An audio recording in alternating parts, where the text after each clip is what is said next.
أعوذ بالله من الشيطان الرجيم. بسم الله الرحمن الرحيم. سورة روم آية 21. رب العالمين وها كرمتك. بسم الله الرحمن الرحيم. ومن آياته آية نشان رب العالمين أن خلق لكم جورا آفران دي وخلقان دي من أنفسكم جن نفسا وأزواجا جن جورا جن نفسا وجن خلقان دنا جبوي چه لتسكنوا إليها جبوكم والباوان ونبسترم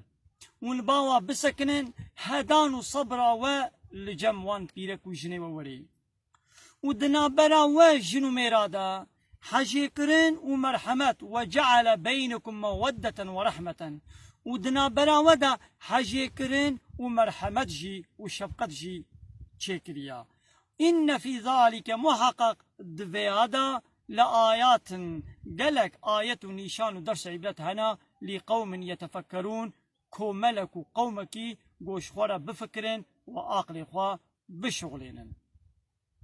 وعدي قو أمل السرفي بفكرين قال براسي جامي قالك آيات تدبيرين يكشفان آياتا حاجي كرنو مرحمت دنا برا جنو ميرا تاني دا چيد بي وعدي قو نا بحلالي بي نا بحلاليا خودي بنيكاح بي نا جنو ميري هبدو بن شخو جيرن هاي قوتن الجن ومير زلامكو بيركك بينيكا بهبرة هوالتيه بكن تيكليا بهبرة بكن ابجوارن هاي قوتن الجن وميراني ابيا زنا وفحشاتيا يا دنا بنا وانا تجاري حاجي كرن ومرحمة وشفقت نينا بلكي چن روجا خوش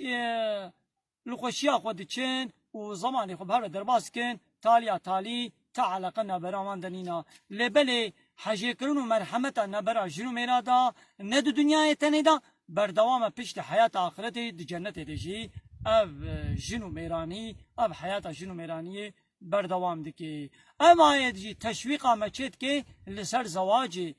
قو لازم الزلام وبيرك مسلمان نزوجي وعذاب نمينن بلا بزوجن وبلا نطرسنجي قو بي ولام نازوجن اما فقيرن آية كدني اخوة تعالى بويش فضل اخوة ازيوانا زنجين بكم